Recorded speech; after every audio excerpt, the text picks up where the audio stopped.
नमस्कार। स्वामी संजय नारायण योगा ध्यान health tips YouTube channel में मैं आपका स्वागत करता हूं। आज हम बात करेंगे खांसी, कफ और अस्थमा। ये करीब करीब भाई बहन हैं। भाई भाई है कहे तो चलेगा। ये मिलते जुलते हैं, तीनों एक दूसरे से अटैच होते हैं। बहुत से बार अलग होते हैं। किसी को जैसे सिर्फ खांसी हो सकती तो किसी को कफ हो सकता, तो कफ खांसी हो सकती, और कफ खांसी और अस्थमा हो सकता। ये मिलते जुलते रहते जनरली, तो इसलिए हम तीनों को समझते हैं। तो ये समझने के पहले इनके कारणों को समझें। जैसे बहुत ज़्यादा ठंडा पानी, ठंडे पदार्थ, ठंडा वातावरण या ठंडी प्रकृति, फ्रीज के ठंडे पदार्थ, और बहुत ज़्यादा होटलों का तला हुआ या तीखा खाना, क्योंकि वो तेल जलता है, बार बार वही तेल इस्तेमाल करते हैं वहाँ पर, उस कारण भी। और उस तले हुए पर पानी पिए जाना, पहले ही तेल खराब, उससे भी गला पकड़ता, कफ पकड़ता, खांसी पकड़ती। तो बहुत ज़्यादा खट्टा खाना और खट्टे पर पानी पिए जाना, ये सारे ऐसे अनेक कारण हैं जिसके कारण हमें कफ, खांसी और अस्थमा के प्रॉब्लम आते हैं। और इसमें और एक पदार्थ होता है, दूध, दही जैसे पदार्थ।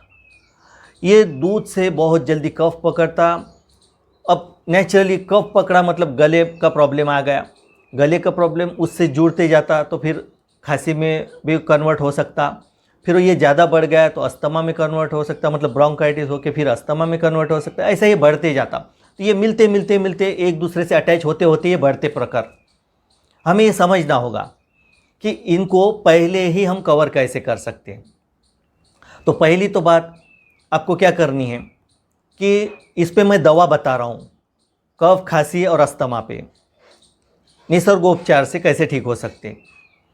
तो उसके पहले आप एक समझ ले, मेरा जो ये वीडियो है इसके नीचे लोगो है, उस लोगों को अगर क्लिक करते हैं तो मेरे YouTube चैनल पर आप पहुंच जाते हैं।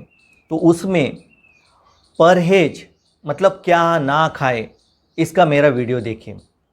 तो उसमें आपको समझेगा, आपको वो चीज़ें अगर आप नहीं खाते हैं तो आपको कभी प्रॉब्लम नहीं होगा। उसमें दूध, दही जैसे एनिमल से आए हुए पदार्थ, बेकरी प्रोडक्ट, अनेक बातें हैं। तो वो अगर आप परहेज रखते हैं, क्या ना खाए, वो वीडियो देखते हैं परहेज का, तो आपको अन्य बीमारियों में भी ये काम आएगा। ये बीमारी तो बैठती ही है परहेज रखते हैं तो। फिर दूसरा मेरा वीडियो 3 पार्ट में डाइट का, पहला, दूसरा और तीसरा।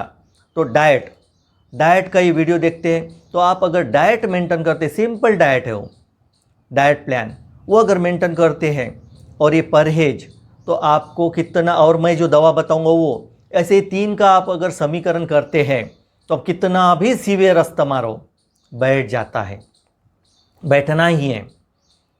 फिर से दोहरा दूँ, डाइट के 3 पार्ट, 1, 2, 3, परहेज क्या ना खाए का एक वीडियो, बाद में अभी जो दवा बताऊंगा मैं अस्थमा पर वो, ऐसे 3 का समीकरण आपको करना है जिससे आपका सीवियर अस्थमा बैठ सकता है, किसी को भी हो। अब पहले समझे खांसी कफ के संदर्भ में कि मैंने बताया कैसे होता। अब दूसरा, इस पे अपने को समझना है कि इसको ठीक कैसे करें। तो आला होता है ना, आला, उसका रस निकाले 1 चम्मच, उस रस को हल्का सा गैस पर गरम करें और उसको उसमें बाद में ठंडा होने के बाद हल्का से गर्म करना है, कुनकुना, उसमें हल्दी और शहद मिलाना है और उसको जीभ के पिछले हिस्से पर थोड़ी देर बाद रखना है, जिसको बहुत से लोग चाटन भी कहते हैं। लेकिन जीभ के पिछले हिस्से पर, सामने नहीं, ऐसा नहीं, पिछले हिस्से पर, क्योंकि वो गले में जाए। और उसके ऊपर 45 मिनट तक कुछ खाए पिए ना। अब ये प्रयोग आप कर सकते हैं जिससे आपका गला फ्री होगा, कफ और खांसी में आराम मिलेगा।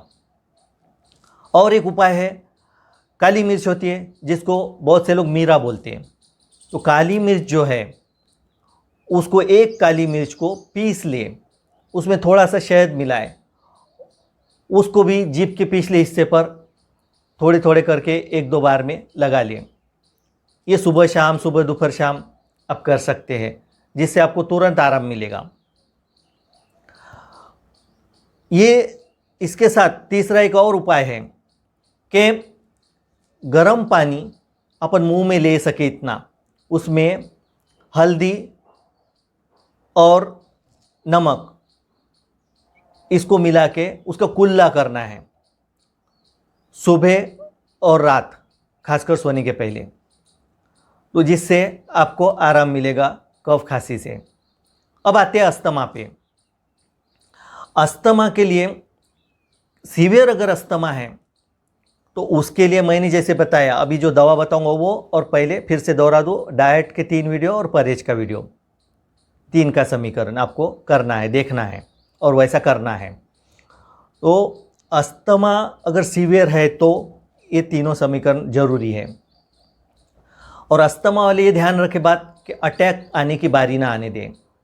तो और पहली जो बातें बताई वो परहेज क्या ना खाए ये करें।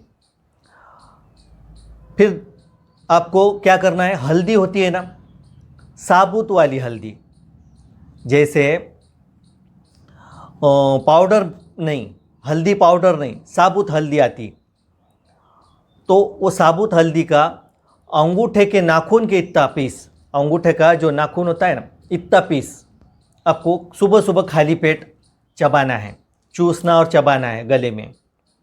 फिर दोपहर को खाने के पहले और रात को खाने के पहले, ऐसा दिन में 3 बार करना है।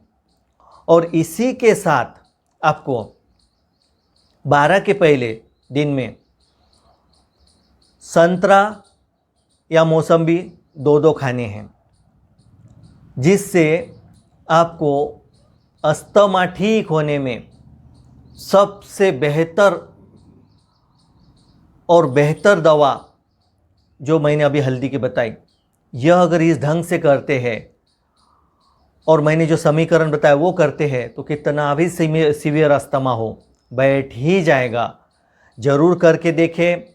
और भी कुछ प्रॉब्लम हो तो बताएं, कमेंट बॉक्स में नीचे लिख सकते हैं या कॉल कर सकते हैं, और सही जानकारी आप ले सकते हैं और सही लाभ ले सकते हैं और स्वस्थ रह सकते हैं। कोशिश करें लाभ ले निसर्ग उपचार का।